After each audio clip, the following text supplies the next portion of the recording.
Sejam bem-vindos. É sempre uma alegria renovada constatar que as minhas expectativas de que os autores, sobretudo, e eu nos vamos sujeitar a uma sala vazia porque são 10 horas da manhã de sábado, nunca corresponde. E há sempre este calorzinho bom. Está calor, tá? Vou só contar uma história ou abordar um episódio muito rapidamente, porque estamos aqui para ouvir os 5 autores que estão nesta mesa. E isso tem a ver com o facto de, em outubro deste ano, eu fazer 20 anos de Póvoa. Conquistar as pessoas do Norte é mais difícil do que parece à primeira vista. Uma vez conquistadas, é mais compensador do que parece em qualquer vista. E, portanto, a nível de amizades e de, como se diz agora, e de inclusão, felizmente, eu acho que nunca fui um excluído. A coisa teve o seu processo, até na minha chegada às correntes descritas. Obviamente, como não quero ser proscrito, temos sempre que agradecer à Manuela Ribeiro, a equipa toda, já sabem qual é o discurso, portanto não vou repetir, não vou perder tempo. No entanto, na conferência de imprensa de lançamento destas correntes descritas, eu ouvi um senhor usar uma frase e uma ideia que de alguma maneira me tocaram um bocadinho, quando lhe perguntaram, também é uma mania agora do jornalismo português, que é o que é que sente, acho maravilhoso, mas perguntaram à pessoa em questão o que é que sentia pelo facto de serem, no ativo, as suas últimas correntes.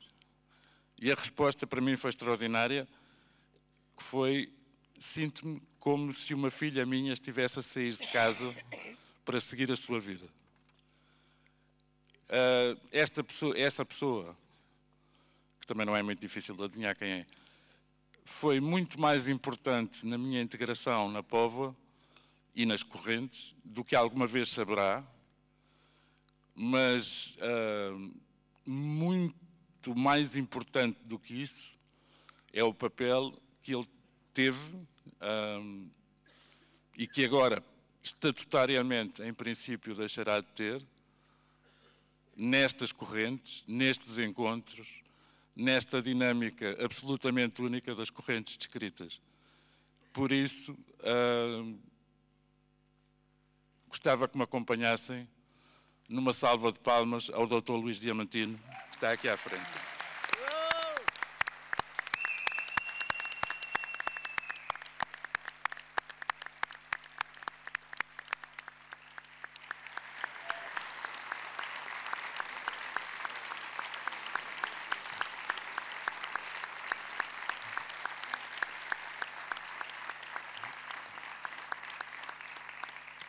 Como imaginam, esta iniciativa que eu acabei de ter não está à espera de favores políticos, até porque o Dr. Luís Diamantino agora, em princípio, vai ter uma vida mais sossegada, mais calma, e a malta do frete já ficará um bocadinho mais distante. E eu acho que nunca fui, mas pronto. Mas adiante. A guerra. Está ali atrás. Paula Rego.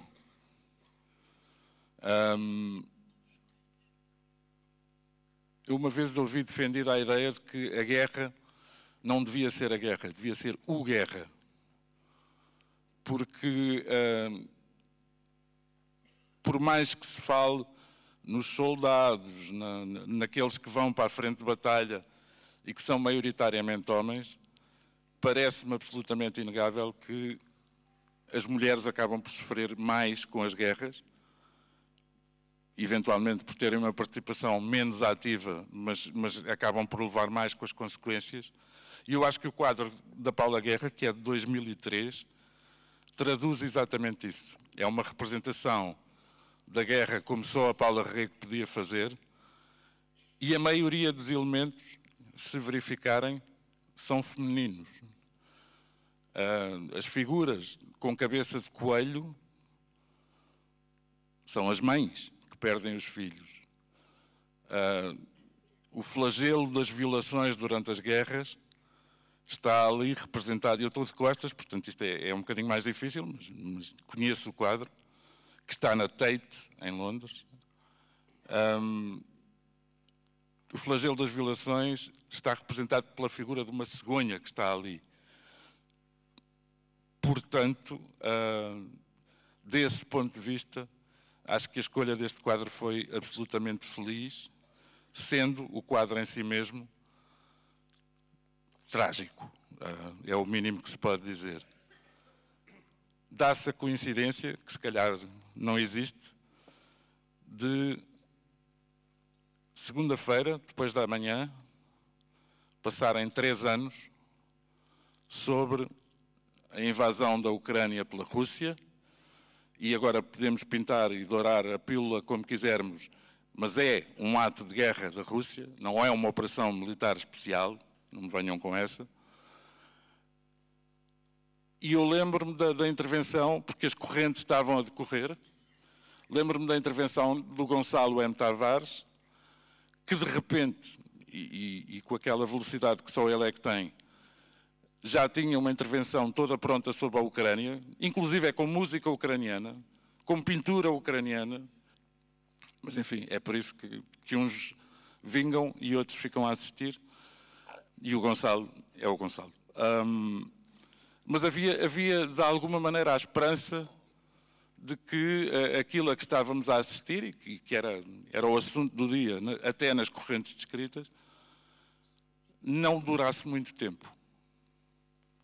Volto a dizer, depois da manhã passam 3 anos, e não me parece, sobretudo depois da chegada ao poder da nova administração norte-americana, que a solução esteja assim para breve, ou, se for breve, que venha a ser uma solução minimamente, não posso dizer satisfatória, mas minimamente compatível com aquilo que os ucranianos mereciam. Mas é o que temos. Depois desta introdução, vou usar uma frase do futebol para ir direito àquilo que nos traz aqui. O futebol ensina-nos muito. E há uma frase que eu nunca me vou esquecer, até porque envolvia de alguma maneira um jogador do meu clube, que é, ou foi, deixem jogar o Mantorras. O Mantorras. Neste caso, em concreto, deixem falar os autores, que são eles que aqui nos trazem. Já viram que temos 5, com diferentes nacionalidades, diferentes continentes nesta mesa. E eu prometo não perder mais tempo, até porque temos que acabar a mesa relativamente cedo. Vou começar por alguém que pode, na prática, e não sei se haverá muitos casos nesta mesa, pode, na prática, fazer um livro sozinho. Porque não só escreve, como fotografa, como ilustra, e ainda por cima consegue fazer isto tudo em múltiplas frentes. Poesia, romance, conto, literatura infanto-juvenil.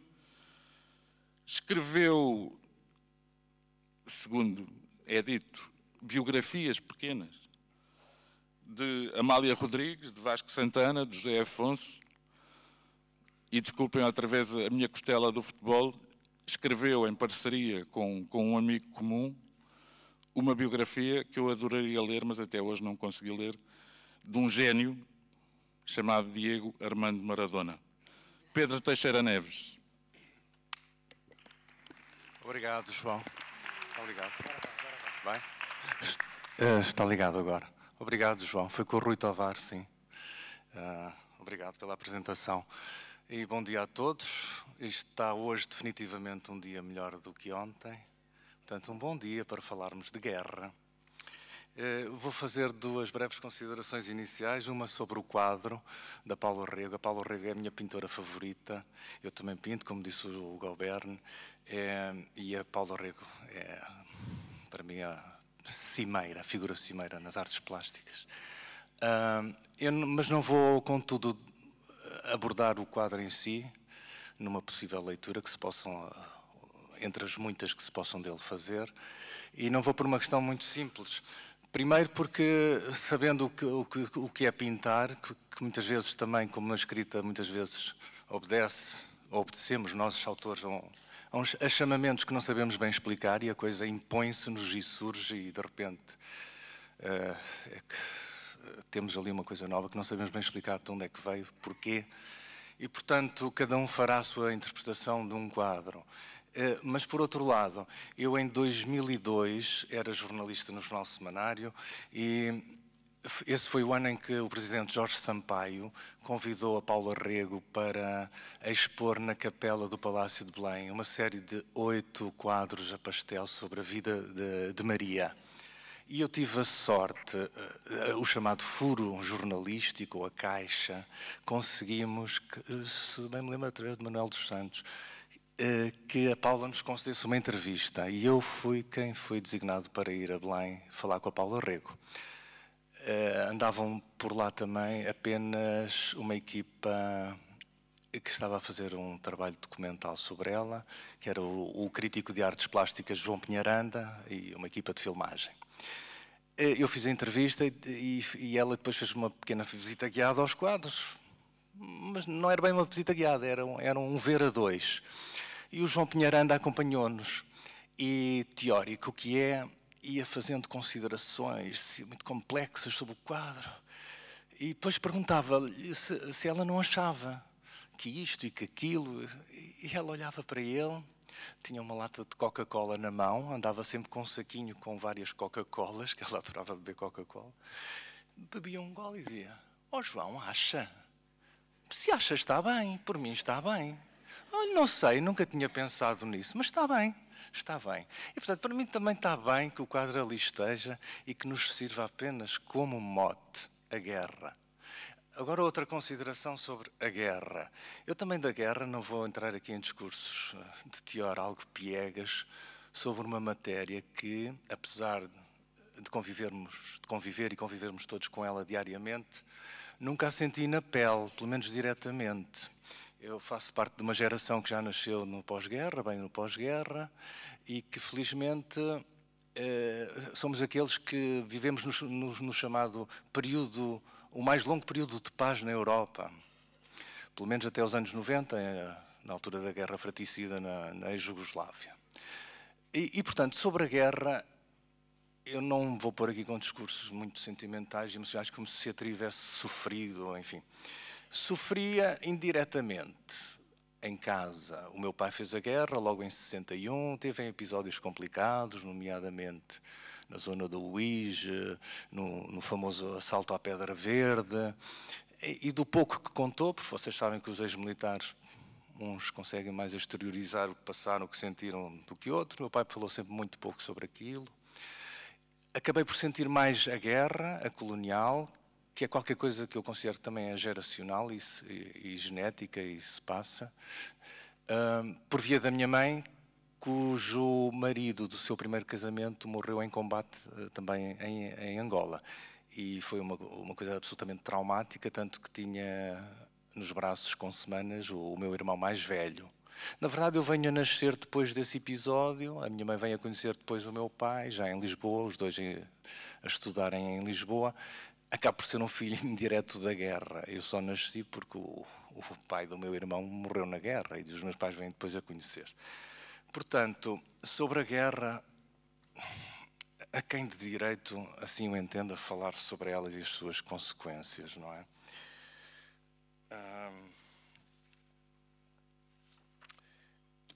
No mais,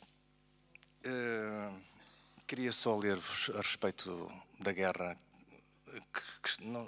que está todos os dias connosco, aqui dois excertos. Eu vou fazendo umas colagens nos cadernos de coisas que me assoberbam quando leio nos jornais. E sobre a guerra, leio só aqui 2, 3 excertos de um diário israelita.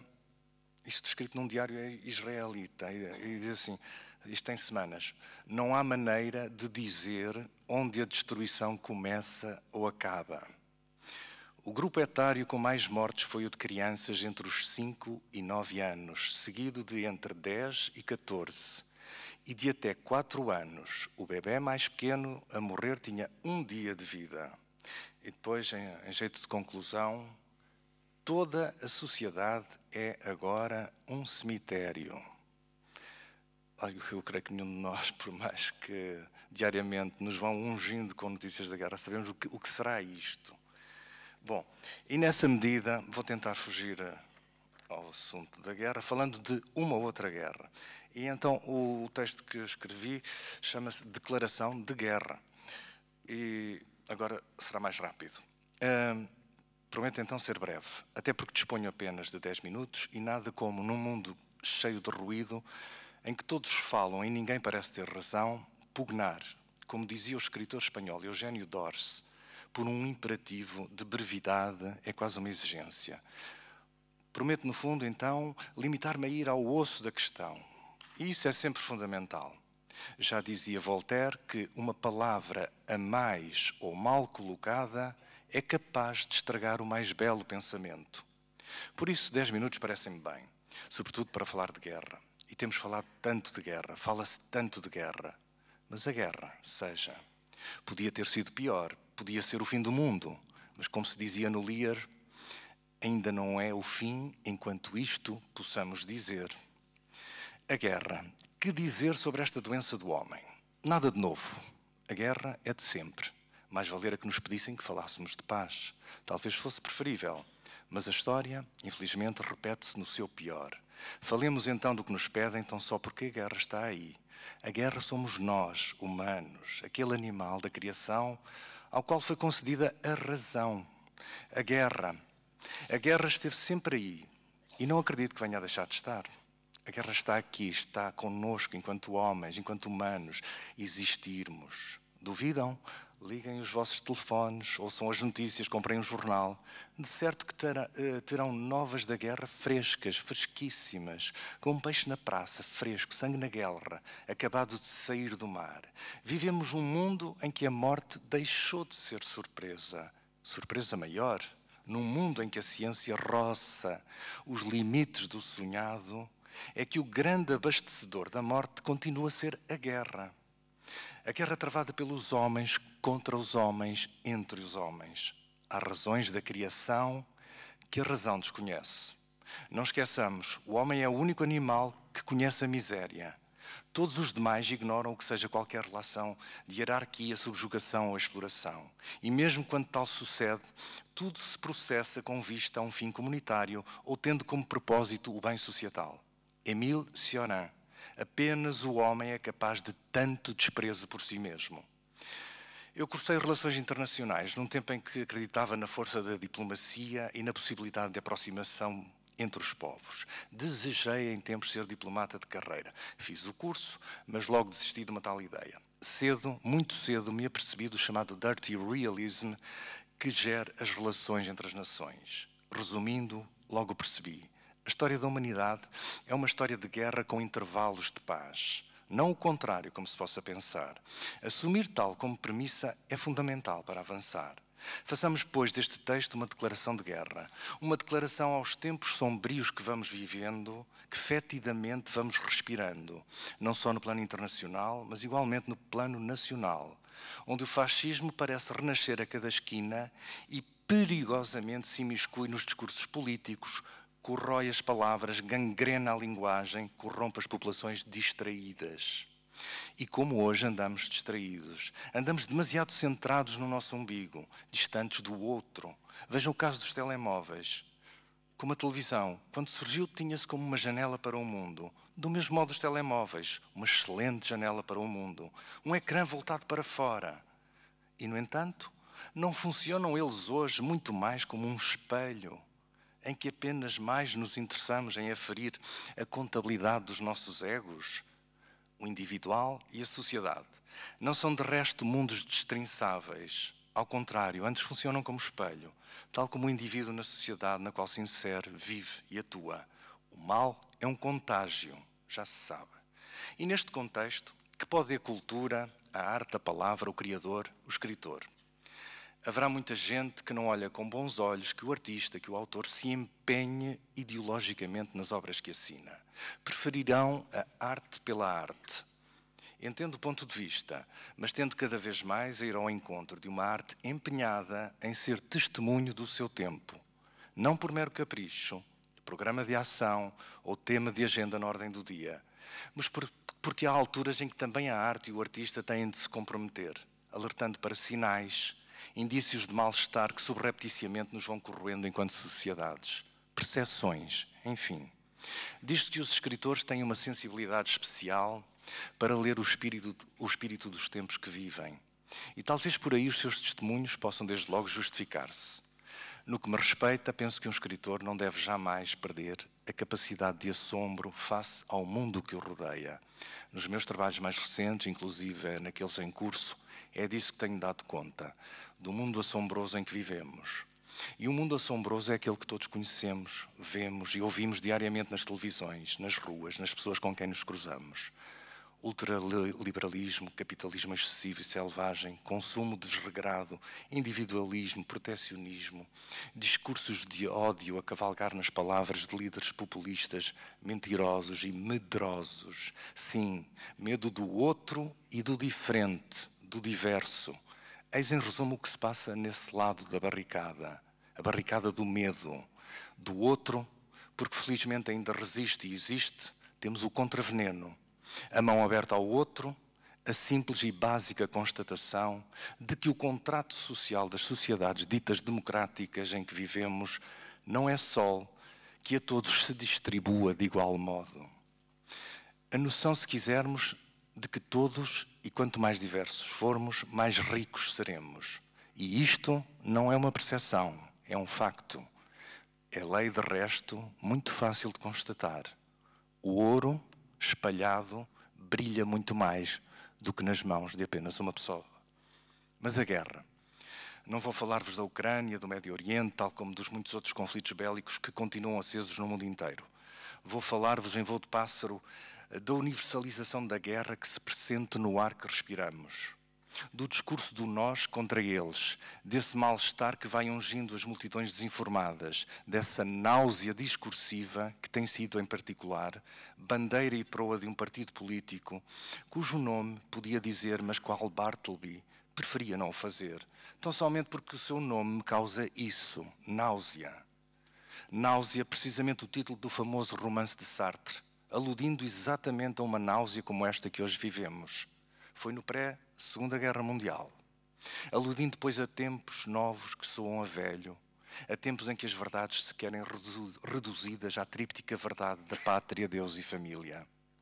A tempos sombrios, como os homens sombrios do livro de Hannah Arendt, em que a verdade é manipulada, distorcida, deturpada e a história se quer revista ou reescrita, quando não negada.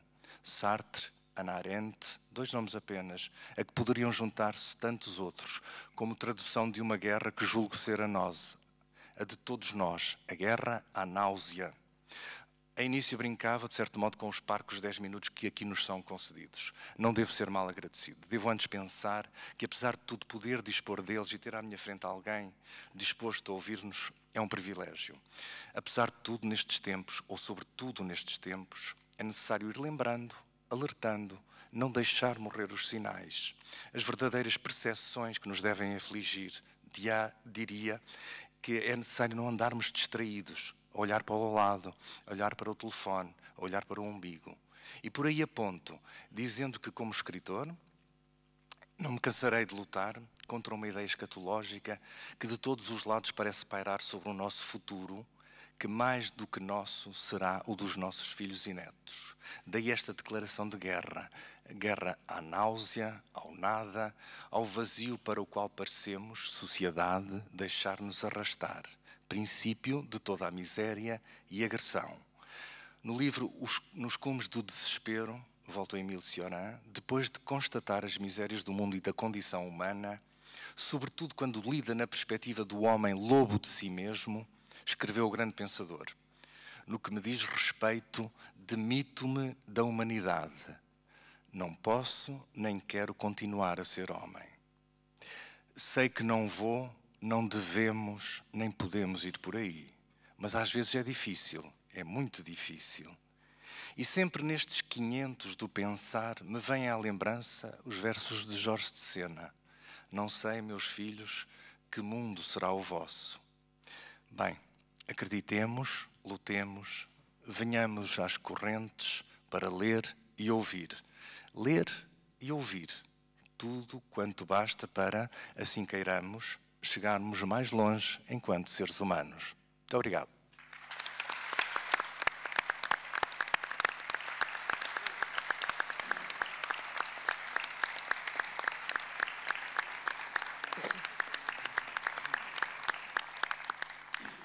Muito obrigado, Pedro.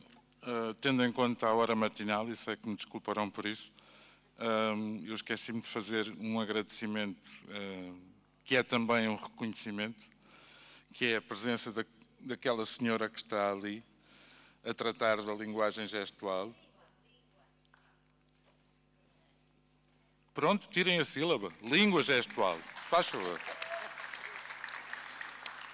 E que foi, lá está, se calhar a razão de nós não nos devermos calar e de nos associarmos e de protestarmos sempre que devemos protestar, a presença daquela senhora ali e do Fernando Jorge, quando lá está ele, está ali,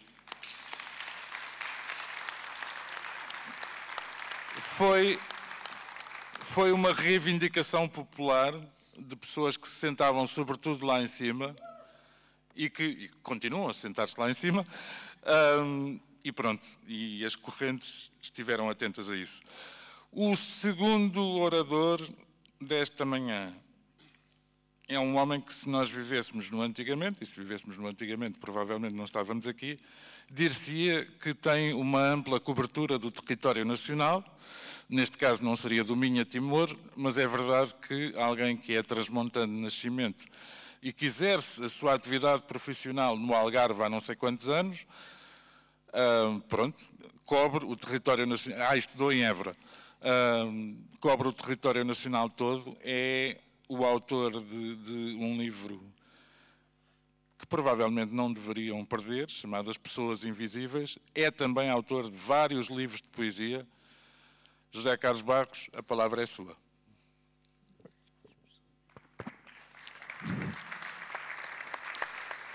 Obrigado, João. Bom dia. É verdade, de Trás-os-Montes para o Algarve, do Algarve para Trás-os-Montes, nós somos iguais em todo lado, só muda a pronúncia ou o sotaque. De resto, as pessoas são iguais em todo lado. É curioso como percebemos isso quando andamos de um lado para o outro. Bem, deixem-me arrumar aqui o meu improviso, que escrevi o meu improviso. Estamos aqui a falar sobre a guerra. Os títulos nem sempre, tanto dos livros como de qualquer obra de arte, nem sempre têm muito a ver com o conteúdo. Enfim, neste caso eu atrevia-me a dizer que, independentemente do que a Paula Rego pudesse achar, que a ideia que temos da guerra está aqui muito bem traduzida por inteiro, em desumanidade, em medo, em desespero, em abandono, em indiferença, talvez também no contraponto do destemor e da coragem, aquela enigmática mulher que está na parte de baixo com uma vara, parece procurar ou tentar impor uma ordem, ou então está apenas espantada de assim ver o mundo que anda à volta dela. E esta desumanidade e este absurdo são bem evidenciados, obviamente, no tema central, nas figuras centrais deste quadro, que são os coelhos, que aqui são tanto mais sinistros e tenebrosos quanto os ligamos a uma ideia de pureza, de docilidade, de ambientes de fofura, o coelhinho que esconde os ovos para que a criança os vá encontrar, o coelho daquele anúncio que as pessoas todas da minha geração se lembram tão bem, daquele anúncio publicitário em que a menina diz: não, não, o coelhinho veio com o Pai Natal e o palhaço no comboio ao circo, não é? Para evitar que o avô lhe comesse os gelados. Muitos dos presentes lembrar-se-ão desse anúncio. Ora, de repente, os coelhinhos aparecem-nos aqui como personagens sinistras, como metáforas de uma guerra que se faz, obviamente, acima de tudo, de desumanidade e absurdo. De qualquer modo, se bem repararmos, é um quadro sobre a guerra onde não aparecem nem carros de combate, nem baionetas, nem propriamente, enfim, campos de batalha, como se, enfim, é uma interpretação que é legítimo que possamos fazer, como se também houvesse aqui um sinal de que a guerra pode ser uma coisa do cotidiano, pode não ser essa coisa convencional que associamos sempre e que, portanto, existe sempre que há desumanidade ou injustiça, sempre que há exclusão ou abandono ou indiferença, seja por racismo, xenofobia, homofobia, seja o que for. Agrada-me olhar para este quadro também nessa perspectiva de que a guerra não é só aquela que se trava nos campos de batalha, mas que é uma coisa do nosso cotidiano. Não é?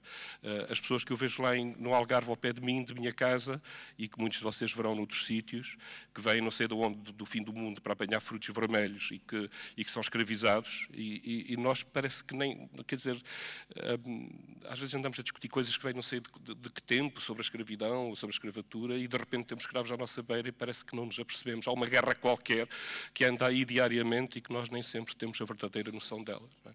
Eu vejo pessoas que se levantam de manhã para ir para uma estufa de frutos vermelhos, que estão ali até ao fim da tarde e que se metem 15 ou 16 dentro de uma casa e que praticamente têm um dinheiro que lhes dá para sobreviver e muito pouco para mandar às famílias, que é o objetivo que elas têm. Portanto, enfim, agrada-me, não é bem o termo, quer dizer, olho para este quadro também muito com essa ideia de que às vezes nos esquecemos de que a guerra não é só aquela que se passa nos grandes campos de batalha, mas que pode ser essa guerra diária e essa guerra cotidiana que muitas vezes anda ao nosso lado sem nos apercebermos dela, não é? Há uma guerra que geralmente se fala pouco e que eu gostaria de trazer aqui, que é a guerra contra as aldeias. Não é? Eu nasci num sítio...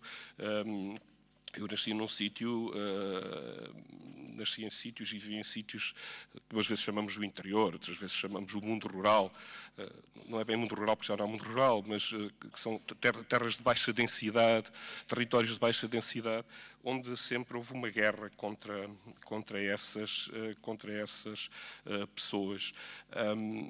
E é uma guerra, é pouco inteligente que nós tenhamos uma guerra contra as aldeias. Estas pessoas que eu conheci nestes territórios, quando o Estado, por alguma das suas formas lá aparecia, ficavam logo de pé atrás, porque alguma coisa, quer dizer, desconfiavam logo que alguma coisa ia acontecer de terrível. E é pouco inteligente, porque a defesa das aldeias no nosso país justificava-se desde logo no entendimento de que o país não existe sem verdadeiramente haver um equilíbrio em todo o seu território que nós perdemos e vamos acentuando essa diferença. E ela, portanto, nós deveríamos ter bem presente que a morte das aldeias e a degradação das zonas urbanas, que são dois processos que correm a par, é uma guerra pouco inteligente contra a economia até e contra a coesão social. O professor Ribeiro Teles dizia que o grande problema do país era a morte das aldeias. Eu lembro de muita gente se rir disso, porque acho que, de facto, é preciso fazer um exercício grande para perceber que, do ponto de vista concreto e do ponto de vista metafórico, isto é uma grande verdade, mas nós esquecemos quase sempre disso, de como é uma desgraça para o nosso país estarmos a perder um território povoado por comunidades cultas no sentido de que conseguem viver dos recursos que a terra nos dá, que é uma coisa que a maior parte de nós já não sabe fazer, obviamente. E, portanto, eu gostaria de falar-vos de 2 ou 3 aspectos dessa guerra, não é? Reparem que nós estamos a deixar o território para a desertificação e os incêndios. Não é? Depois queixamos disso e vamos investir mais dinheiro nos incêndios, etc., porque estamos a perder as aldeias. Esta guerra, para irmos mais longe, por exemplo, começa nos anos 30 com o Estado Novo. Quando o Estado Novo começa, põe logo as regras para muitos das décadas seguintes a este nível, que começa por uma ideia de floresta, de industrialização da floresta que vai ocupar os baldios. Isso deu-nos, por exemplo, quando os lobos uivam, do Aquilino, que nos relata bem a resistência das comunidades rurais a essa guerra que o Estado foi fazer contra as aldeias, não é? Contra terrenos comunitários e contra as aldeias. É uma guerra antiga também ligada, como sabemos, à exploração mineira, às barragens, ao continuado desinvestimento destes territórios, sempre curiosamente com a invocação de um interesse público. Há sempre um interesse público associado a estas intervenções do Estado, que é um interesse público que está sempre contra o interesse concreto das pessoas que habitam estes territórios. Qualquer dia isto já não interessa nada, mas à medida que vamos caminhando para um mundo de insustentabilidade ambiental, talvez aos poucos nós percebamos o quanto temos que dar mais atenção a esta coisa que parece uma coisinha assim de um livrinho de poemas para meninos adolescentes. Veja-se, por exemplo, o caso do lítio em Covas do Barroso, que está a acontecer e que eu conheço muito bem, que tenho lá ido e que tenho lá muitos amigos e pessoas. Quer dizer, estas pessoas de repente acordam com máquinas daquelas giratórias no pátio da frente de casa. Não é?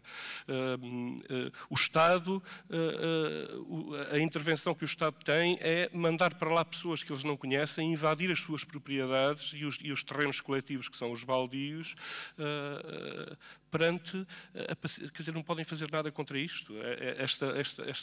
Este desrespeito ostensivo pelo mundo das aldeias é uma coisa terrível, porque eles elegem poucos deputados, porque se fosse noutros sítios onde se elegem muitos deputados, nunca o Estado teria a veleidade de ir lá fazer essas coisas. Eu gostaria de vos falar um pouco dos baldios, que há pessoas que não têm muita noção do que são os baldios. Os baldios são terrenos, enfim, que vêm desde as ordenações manuelinas, quer dizer, são coisas com centenas e centenas de anos no nosso direito jurídico, no nosso ordenamento jurídico, que é uma coisa espantosa, que são aqueles terrenos que pertencem a todos, às pessoas todas das aldeias, sem serem de ninguém. Quer dizer, isto é uma coisa fabulosa. Quer dizer, não é por acaso que as pessoas das aldeias se revoltaram e que, quando os lobos uivam, do Aquilino Ribeiro, tão bem traduz, isso foi porque o Estado foi mexer, foi retirar às aldeias terrenos que eram de todos e que não pertenciam a ninguém. E o que está a acontecer agora, em Covas do Barroso, é que chegaram gente que eles não conhecem muito bem, que foram invadir não apenas as propriedades privadas, mas também os baldios, que é uma coisa inaceitável para as pessoas das aldeias, porque de repente um território que é de todos e que não pertence a ninguém, de repente parece ter um dono que eles não conhecem. Quer dizer, isto é uma coisa absolutamente inaceitável. Mas nós fazemos de conta que isto não existe e que não acontece nada.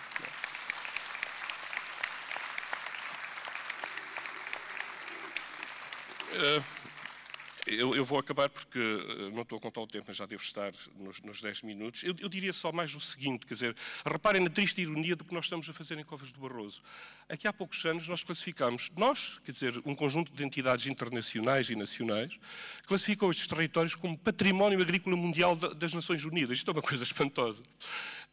Porque, de facto, muita gente das universidades e da cultura foi olhando para estes territórios com o espanto de perceber que num mundo de insustentabilidade ambiental que é o nosso, estamos a caminhar a passos largos para um mundo de absoluta insustentabilidade ambiental, de repente há territórios exemplares que devem servir como exemplo e que devemos protegê-los para legar para o futuro, que nós vamos precisar deles.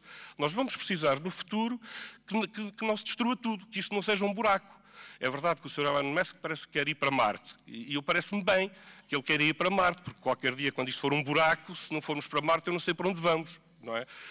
Mas, de facto, quer dizer, isto é uma tristeza enorme, porque depois de classificarmos isto como Património Agrícola Mundial da Unesco, mal aparece lítio e uns senhores ali da Alemanha que parece que precisam de lítio para as baterias para fazer carros que nós depois vamos comprar, Isto é uma coisa absolutamente incrível. Quer dizer, a gente destrói aqui, dá-lhes a matéria-prima, depois vamos comprar os carrinhos dos alemães para andarem de popó com o lítio de Covas do Barroso. Isto é uma coisa absolutamente inaceitável. Eu não percebo nada de lítio nem de economia, mas percebo de pessoas, e, porque sou também pessoa e porque percebo o que lhe está a acontecer. Enfim, e portanto, para terminar, eu diria que este quadro da Paula Rego também volta a fazer sentido olhado à luz desta espécie de guerra que o Estado tem contra as aldeias. Portanto, não são só as guerras que se travam nos campos de batalha, são estas guerras diárias, e esta é uma das guerras que está a acontecer ao nosso lado sem nós nos apercebermos muito disso. E, portanto, aqui está a metáfora das aldeias, na indiferença do gato, não é? Nas três bandas de cor de horizontes sem esperança, como se não houvesse perspectiva nem coisas para caminhar para a frente, não é? Num brinquedo, parece-me um brinquedo desarticulado e sem uso que está ali também embaixo, não é? No pelicano inanimado ou morto ou sem vida que vai ao colo da senhora que parece ter os olhos meio vazados, não é? Enfim, nos coelhos em vez das pessoas, não é? Nós estamos-nos a transformar numa espécie de coelhos, não é? E nessa ideia, portanto, de desumanidade, injustiça, indiferença e absurdo. Muito obrigado.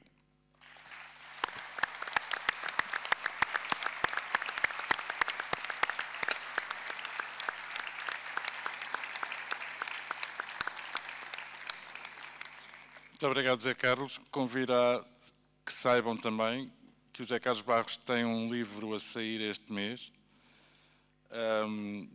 e que não é de ficção, chama-se Os Filhos de Monte Gordo. Não conversei com ele sobre o assunto, mas acredito que não seja inspirado no titular de cargo público que nos visitará hoje à tarde e que passa lá a vida. Não é inspirado nele, é mesmo um livro de ensaio e de retrato, daqueles livrinhos da Fundação Francisco Manuel dos Santos, que é uma belíssima editora e muito caridosa com os autores. Até eu vou lá publicar uma coisa, portanto vejam bem o nível da generosidade. O próximo orador, enfim, eu não gosto de fazer coisas confessionais, mas neste caso tenho mesmo que admitir, é uma pessoa que me causa inveja. Porque, além de escritor, poeta, é diplomata. Que era a carreira que, eventualmente, eu teria seguido, se, como dizem os outros, tivesse estudado. No caso dele, não só é diplomata e, neste caso, imagino, sobretudo poeta, como é multipremiado. Não temos tempo útil para ler a lista dos prémios, nem para ler a lista dos títulos dos livros. Diria apenas isto, é que ele deve estar traduzido em tantas línguas como os países onde trabalhou. Portanto,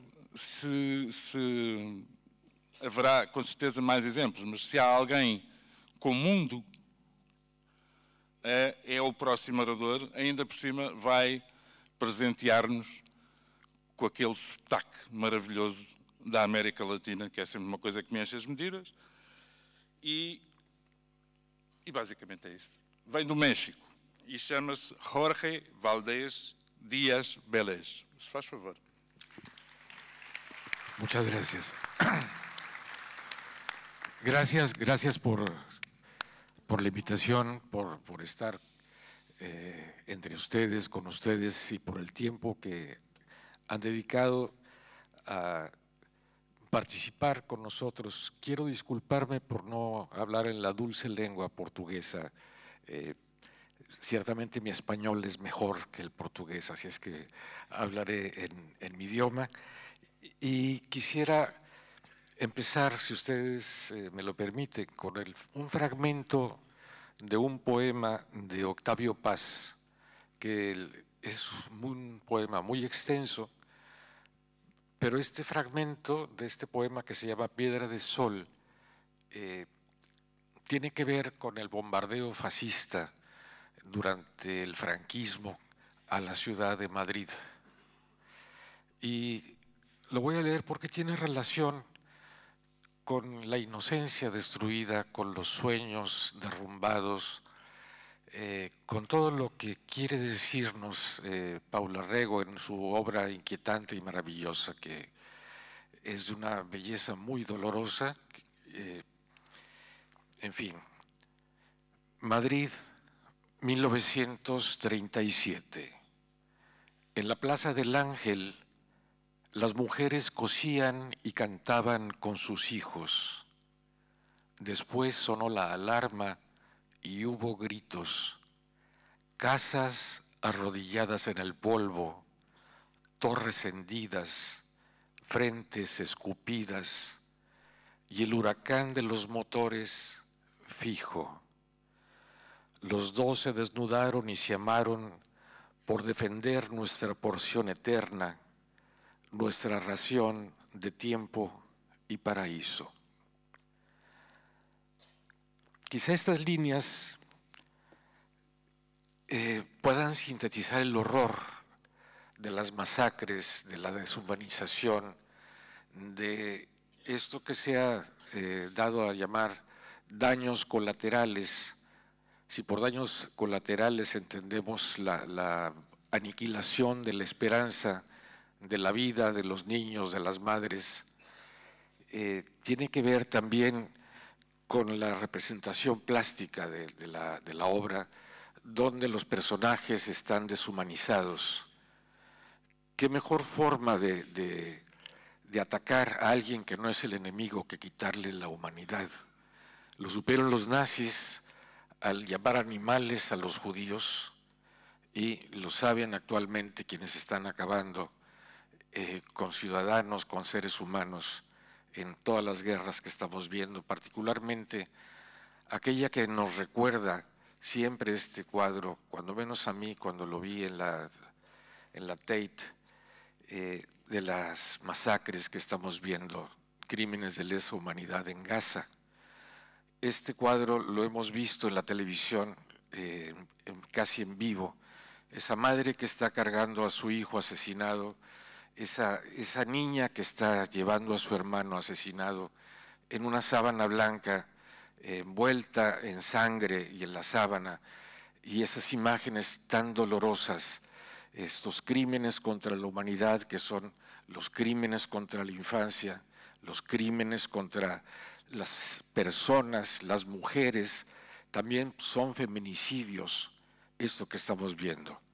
Lamentablemente esta guerra, que también ha sido una guerra sucesiva a lo largo de la historia, nos llega de forma directa, nos llega hacia nuestra imposibilidad de hacer nada, nuestro descrédito en los organismos multilaterales que deberían haberla detenido, en contra de todos los organismos de Naciones Unidas, de todos los pactos, de todos los territorios ya acordados que tratan ahora de ser desvanecidos, como tú decías, por temas que pueden ser desde minerales como el litio, que es el caso de Ucrania, o tratar de hacer un resort en lo que ahora es Gaza, por parte de un señor que está muy lejos, de color naranja, que ve el mundo como si estuviera jugando al Monopoly,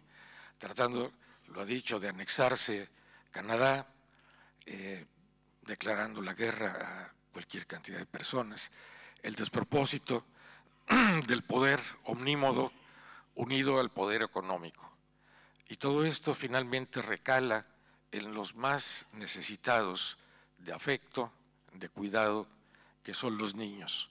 Paula Rego lo supo muy bien en este cuadro, que tengo entendido que fue inspirado en una fotografía de una guerra también en Oriente.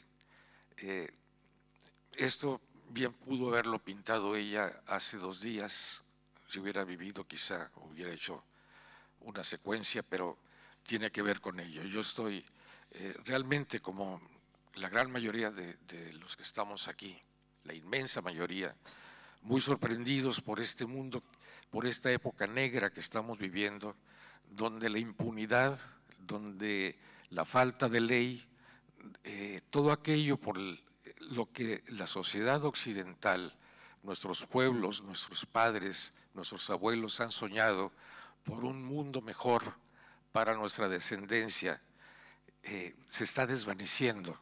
Digo nuestra descendencia porque donde haya un niño que esté siendo asesinado, están asesinando a un hijo nuestro, a un nieto nuestro, porque todos los niños finalmente son un patrimonio de toda la humanidad, son la esperanza, y esos tiempos no lo están poniendo fácil. Están apagando esas luces, están haciendo realmente una masacre ante nuestros ojos, llenos de rabia, de indignación, de impotencia. Quiero resaltar esto porque es un tiempo muy complicado que creo que apenas está empezando y se va a hacer todavía más difícil, y tenemos que estar muy atentos. Finalmente, nuestra cultura es una forma de resistencia, y nuestra unión, nuestras voces, los votos en organismos de todo tipo, nacionales, regionales, internacionales, que puedan formar un muro de contención frente a esta violencia, este despropósito y esta impunidad, puedan servir, y estoy seguro que podrán servir de algo. No quiero extenderme más allá de darles las gracias a mis compañeros de mesa, a todos ustedes y a los organizadores de Corrientes Descritas.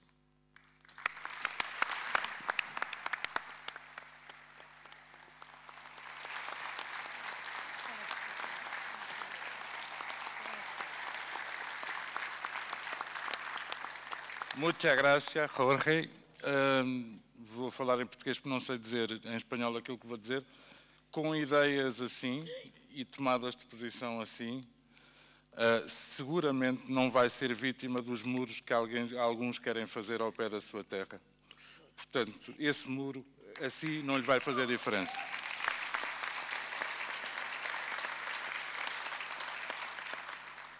Ora bem, chegamos aqui a um momento que, com igual respeito por todos os autores que estão nesta mesa, para mim é um bocadinho de especial. Porque aprendi a admirar à distância, prudente, a pessoa em questão, e isso só tem a ver com a minha idade, não tem a ver com a idade dela. 52 anos. Foi a primeira vez que estive com a Clara Pinto Correia. É verdade, por causa de um suplemento infantil de um jornal que supostamente era para os mais velhos e que a gente também lia. Era a Capital, os quadradinhos, da Maria João Bessa Múrias e do António Castro Carvalho. Ora bem, também é impossível fazer o resumo de vida da Clara, porque 58 livros, enfim, é uma coisa que pesa. Muitos deles, eu acho, foram marcantes, não só para uma geração, como para um ambiente sociopolítico. Provavelmente, e porque lá está, mais uma vez, se eu tivesse estudado, tudo podia ser diferente. Eu liguei menos aos livros de caráter científico da Clara do que aos romances, às reportagens, aos ensaios que ela publicou. E depois tive a enorme alegria, no final do ano passado, de a ver regressar ao romance, e em muito boa forma. É um livro chamado Antares, e espero que está à venda ali à frente, portanto não é de difícil acesso. Não vos vou falar dos planos próximos da Clara, porque o segredo é a alma da edição, mas é mesmo um prazer enorme que, sendo a primeira vez que a Clara está nas Correntes Descritas, eu lhe possa dizer bem-vinda de volta. Muito obrigada.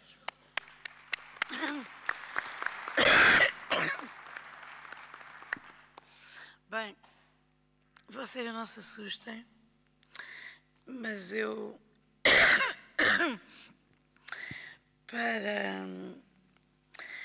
para dizer o que eu quero dizer, penso que é útil e que é uma contribuição, que é uma descoberta minha que ainda nenhum crítico de arte tinha feito antes, sobre o Or da Paula Rego.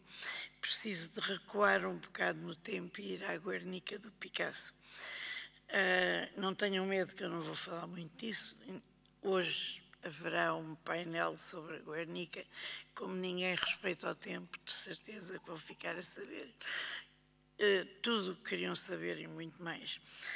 Sobre a Guernica eu não vou dizer grande coisa. É só que a Guernica é escrita como reação do Picasso ao bombardeamento da aldeia basca chamada Guernica, onde vivem cerca de 6.000 pessoas e, em consequência do favorzinho que o Hitler faz ao seu amigo generalíssimo Franco, enviando a Legião Condor da Luftwaffe. A Legião Condor são os novos aviões com potencialidades que os outros não tinham. Para o Hitler aquilo era também uma forma de testar essa nova aviação em preparação do que viria a ser a Segunda Guerra Mundial. Com esse bombardeamento, com milhares de bombas altamente inflamatórias, das 6.000 pessoas que viviam na Guernica, morrem 1.660.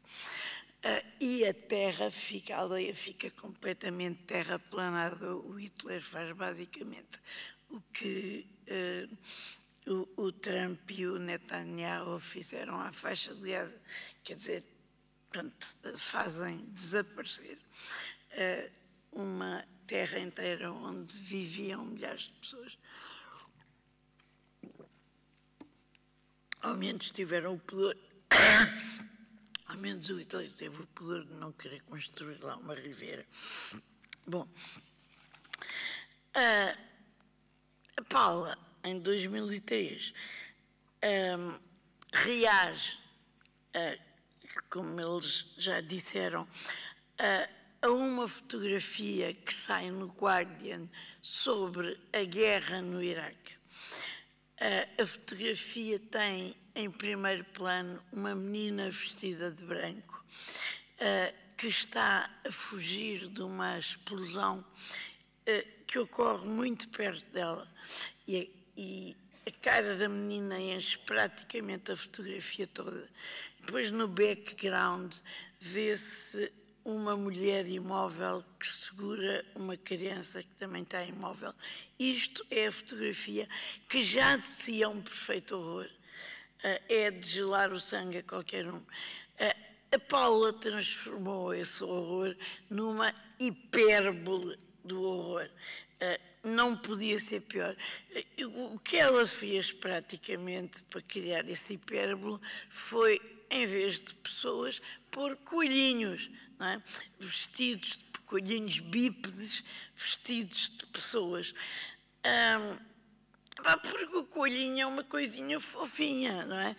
Nós não associamos coelhinhos a situações de morte, de sangue, de horror, de medo, de nada. Um coelhinho é uma coisinha que a gente tem na gaiola e tem ao colo e faz festinhas. Quer dizer, coelhinhos a morrer, coelhinhos com sangue, coelhinhos com explosões.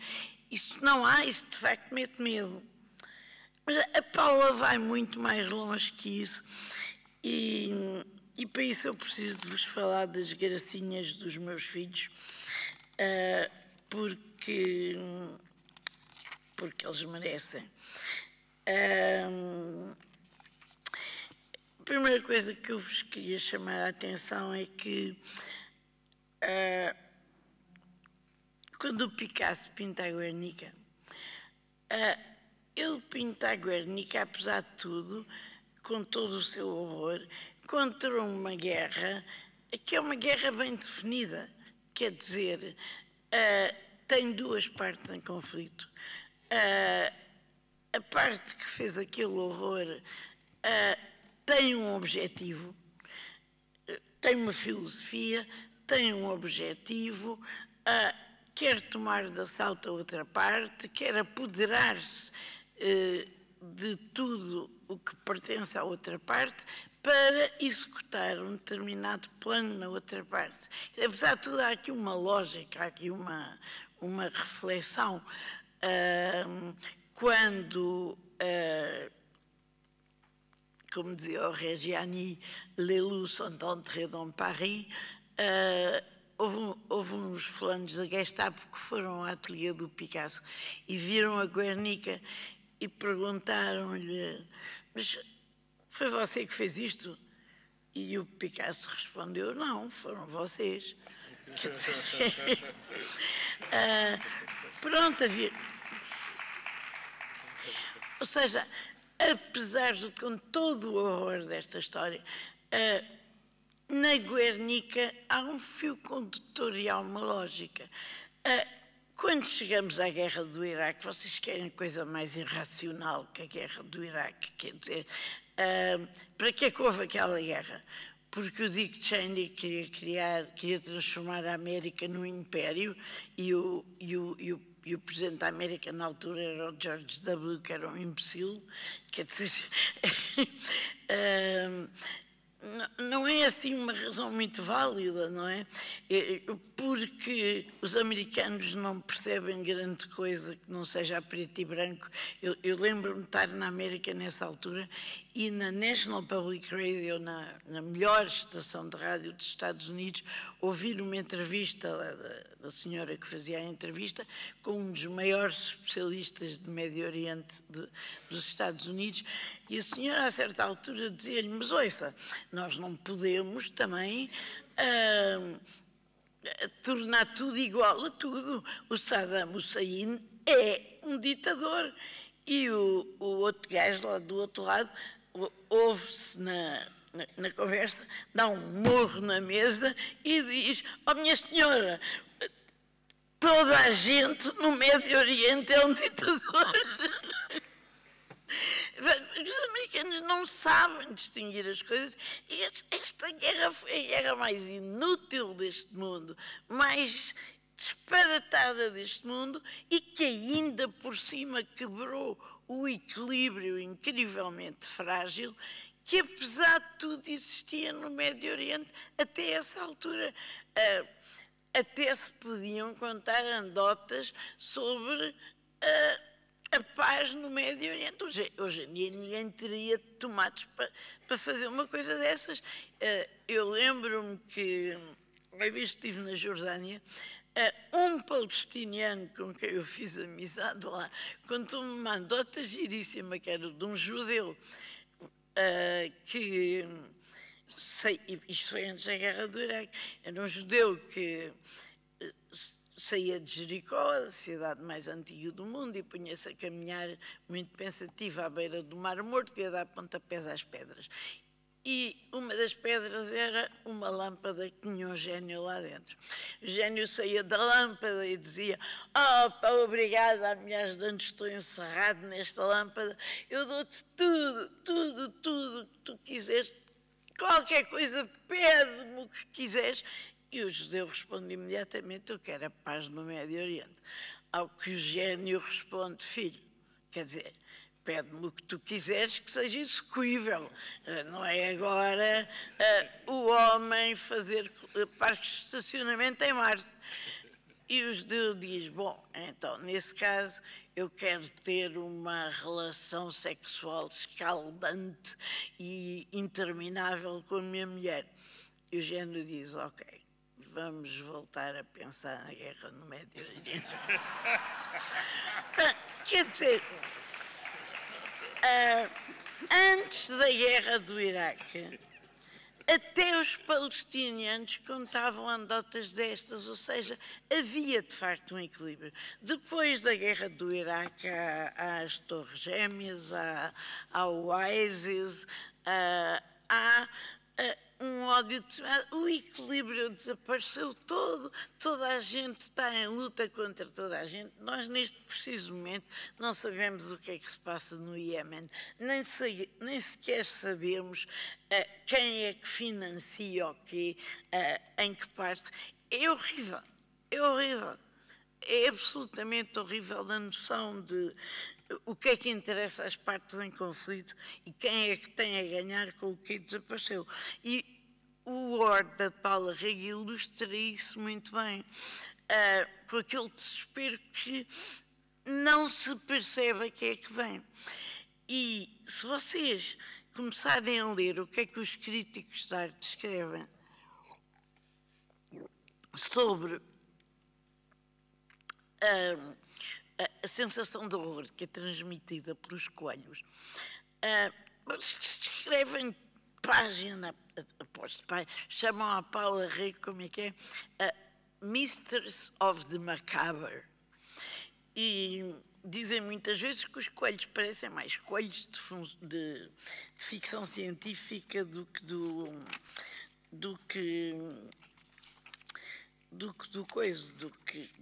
da Alice no País das Maravilhas. A Paula Rego, não sei se fez de propósito, se não, mas conseguiu surtir esse efeito, fazendo uma coisa que aparentemente sou eu que... Isto não é por ser bióloga, eu podia ser veterinária ou silvicultora ou qualquer coisa, e dava pelo mesmo. É que aqueles coelhos não são coelhos. São uns animais bastante mais assustadores que os coelhos. Existe uma ordem próxima dos roedores que não são roedores. Os roedores têm só 2 dentes no palato superior. Há uns animais com 4 dentes no palato superior que são os lagomorfos. Dentro dos lagomorfos há 60 géneros que têm os 4 dentes, e esses 4 dentes nunca param de crescer a vida inteira, portanto eles têm que estar sempre a mastigar qualquer coisa. Há 60 géneros dentro destes animais, que são os leporídeos, 57 são coelhos. Os outros 3, os meus filhos adoravam isto porque sabiam tinham decorado esta porcaria de cor. Há os caprofagos, os pronolagos e os lepres. São as lebres. Vocês desculpem, as lebres metem medo ao susto. São enormes. Têm uns olhos colossais, têm umas orelhas gigantescas, dão uns saltos de um tamanho assustador. A lebre europeia chega aos 55 km por hora. As lebres do Ártico e do Cabo chegam aos 72 km por hora. Quer dizer, isto é absurdo. Dizia-se que as lebres dormiam com os olhos abertos e proibia-se as mulheres grávidas de comerem carne de lebre, porque senão os filhos nasceriam a dormir com os olhos abertos, de onde cegariam muito rapidamente.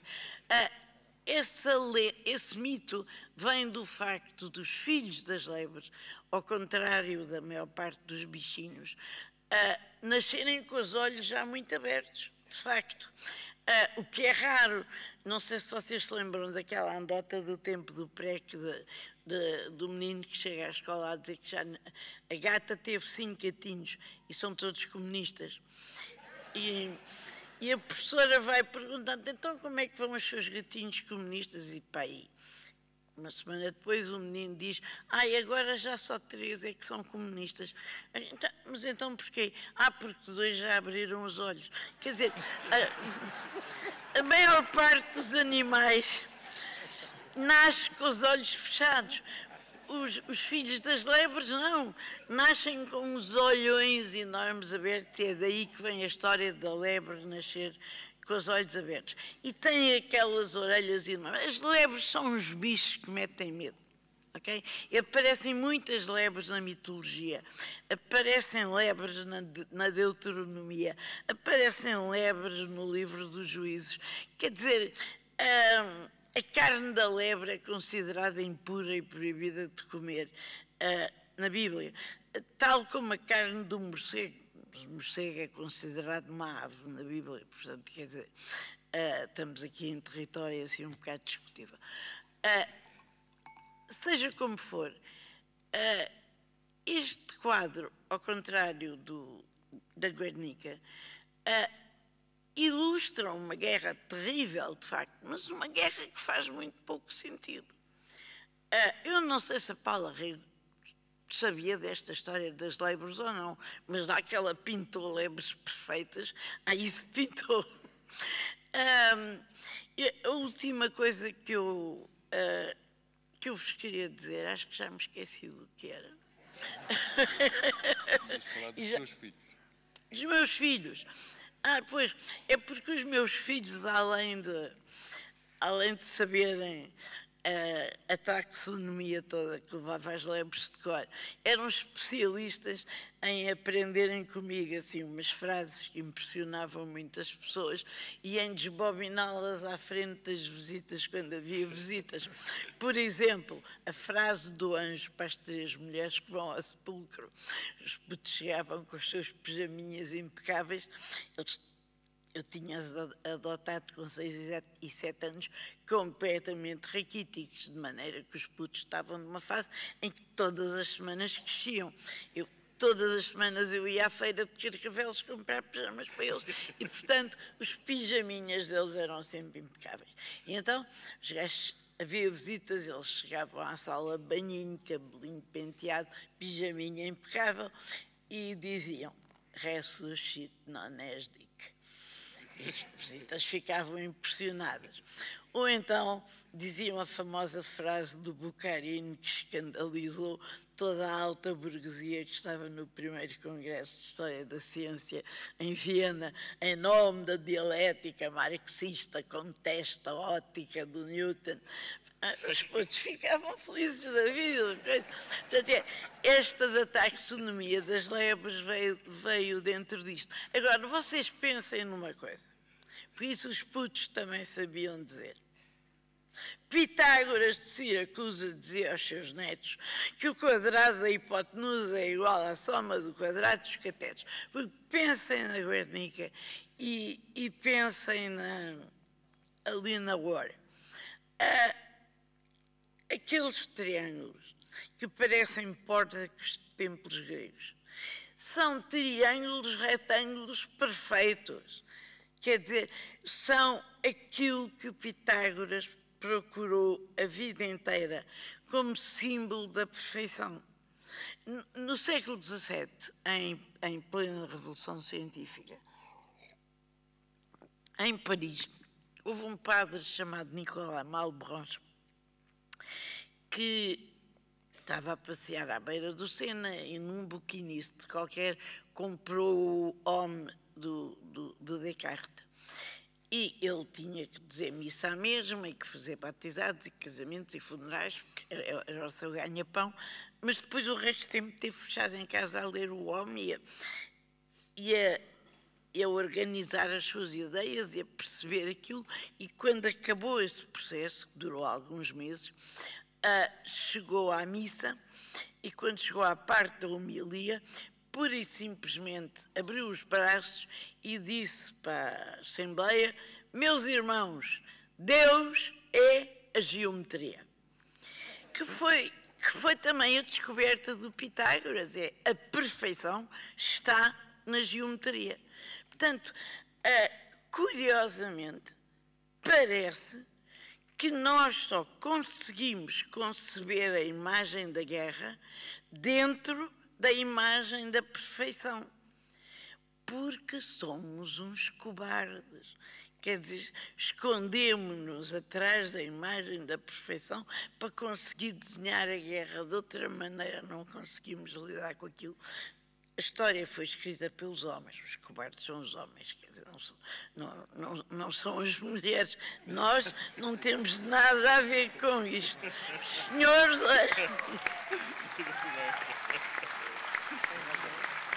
Obrigado pelo tempo.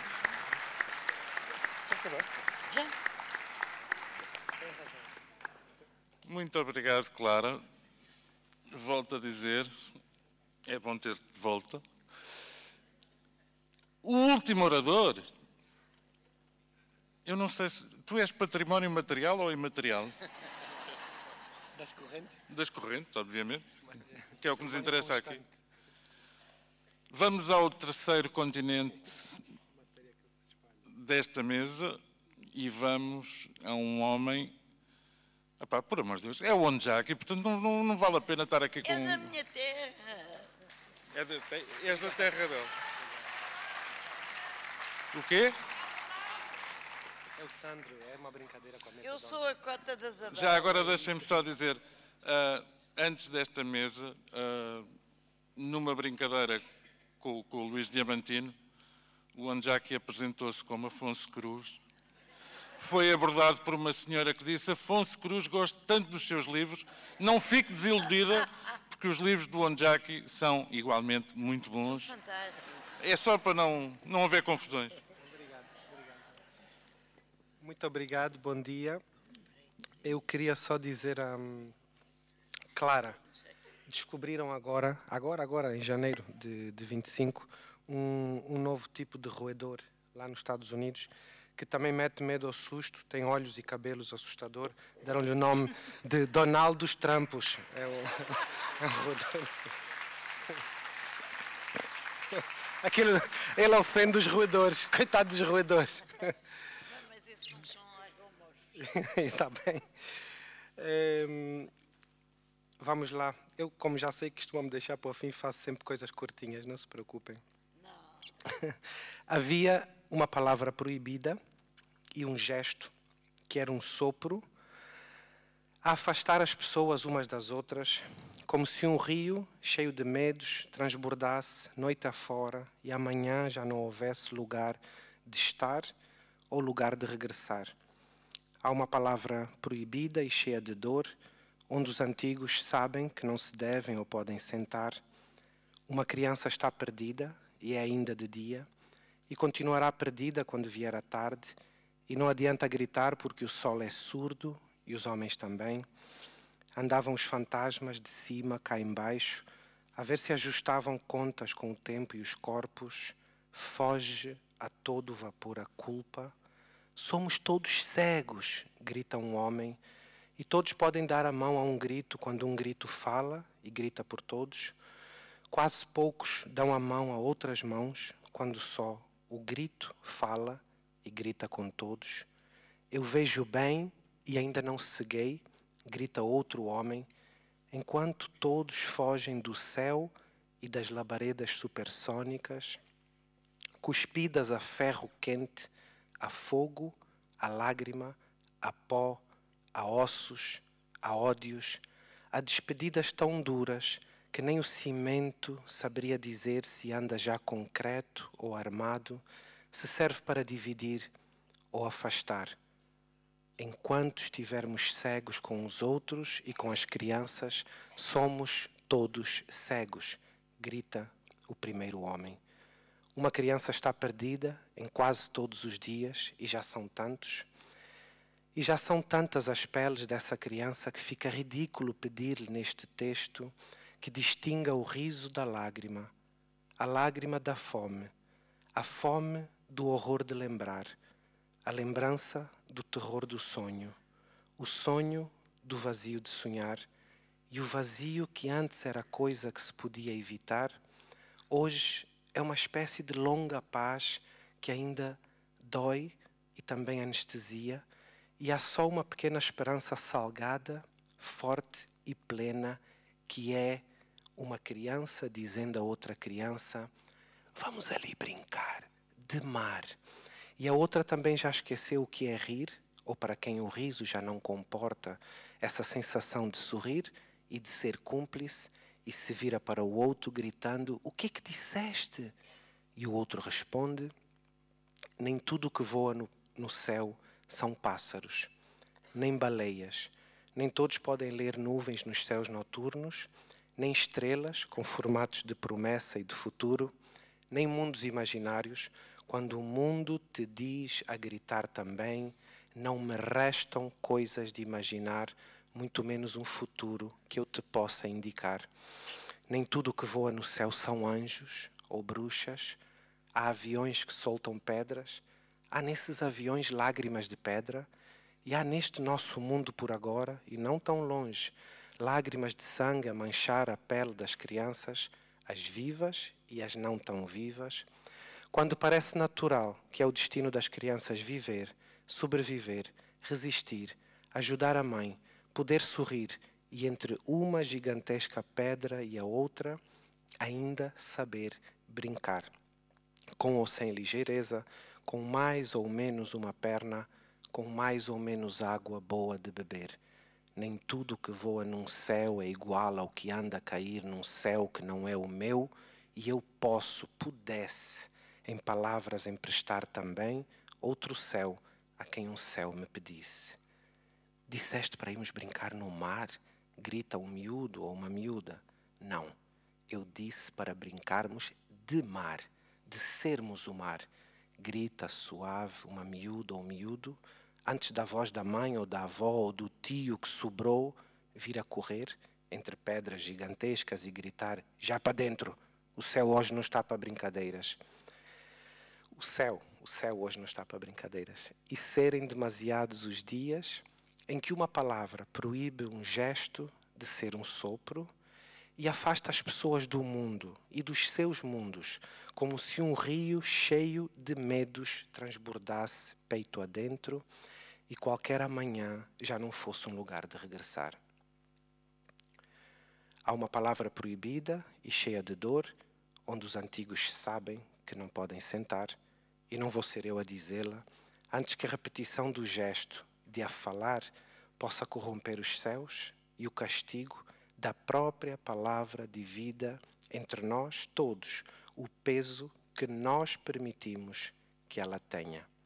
Essa palavra hoje não a escrevo, nem a deixo solta, ainda que o texto me tente, eu busco poder não dizê-la como se assim se invocassem os pássaros e os deuses, os ventos e aquilo que da lua nos traz brandura, e que essa brandura troque as lágrimas de sangue pelo sal das lágrimas de duas crianças em busca de sal no mar e do mar salgado, salto, esquiva, suor, riso, papagaio que o fio afina, num modo que uma criança grite: vamos ali brincar de mar, e uma outra possa gritar: vou contigo a voar quando for livre a Palestina. Muito obrigado.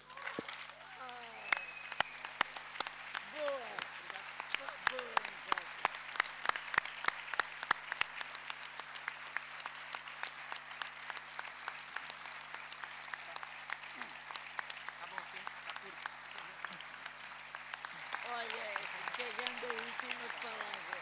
A pessoa está a deixar assim na cadência do mar, liso, de repente vai um tsunami. Já acabou o teu tempo de antena. Pronto. 12h30, lançamento de livros de Catarina Costa, do José Carlos Barros, que está ali, Os Filhos de Monte Gordo, e não é sobre o Presidente da República, e o livro de um homem que, sem desprimor para nenhuma das intervenções da mesa de ontem das 10 da noite, foi simplesmente arrebatador. Com todas as tecnologias disponíveis, se puderem ver a intervenção de ontem do Filipe Homem Fonseca, garanto-vos que vão ganhar e muito. Às 3 da tarde temos a chamada mesa real. Nos jogos de cartas há as vasas reais, não é? Nas correntes, a mesa de sábado às 3 da tarde, e 3h30, perdão, é sempre a mesa real, porque tem a Raquel Patriarca, a Inês Castanheira, a Inês Pedrosa, o António Monegal, Ignácio de Loyola Brandão, bem regressado também, e, obviamente, o professor Onésimo Teotónio de Almeida. E depois tem a moderação daquela mulher que pode vir para aquilo, era a lista telefónica, que é aplaudida na mesma, porque tem uma voz que não há, chamada Maria Flor Pedroso. Às 6 da tarde, a cerimónia de encerramento. E agora? É às 3h30. Se quiserem divertir, às 2h30 têm os ranchos folclóricos a cantar novas versões de temas populares. Não sejam demasiado impiedosos com a versão nova que vai ser cantada sobre a freguesia de Haver o Mar, porque o autor, que sou eu, fez aquilo que sabe e aquilo que pôde. E é aqui neste larguinho à frente. Tradicionalmente, as mesas das correntes acabam com o chamado período de abertura à sociedade civil, uma vez que nós somos todos militares, para perguntas e respostas. Hoje, excepcionalmente, isso não acontecerá, pedindo eu, e isto não foi falado antes, pedindo eu o favor aos autores que estão nesta mesa de se disponibilizarem por aqui, se houver alguém a querer pôr questões diretas. Não vamos acabar com esse período de perguntas e respostas aqui na sala, porque, garanto-vos, vão ter direito a um momento muito raro nas correntes descritas, que é a subida ao palco, e eu estou aqui a engonhar para ver se a vejo, mas ainda não consegui ver, da Manuela Ribeiro. A Manuela Ribeiro vai subir ao palco. Ainda não ouvi hoje. Posso garantir-vos uma coisa, ela existe, ela está cá e ela aí vem. E, portanto, antes disso, e faço uma última solicitação aos autores, ao Pedro Teixeira Neves, ao José Carlos Barros, ao Jorge Valdés Dias Velés, à Clara Pinto Correia e ao Onjaki, que nos retiremos em boa ordem, porque autor que é autor e moderador que é moderador não se misturam com certa gente. Vamos embora.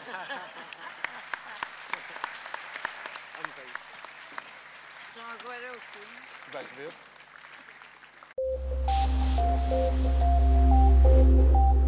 Thank you.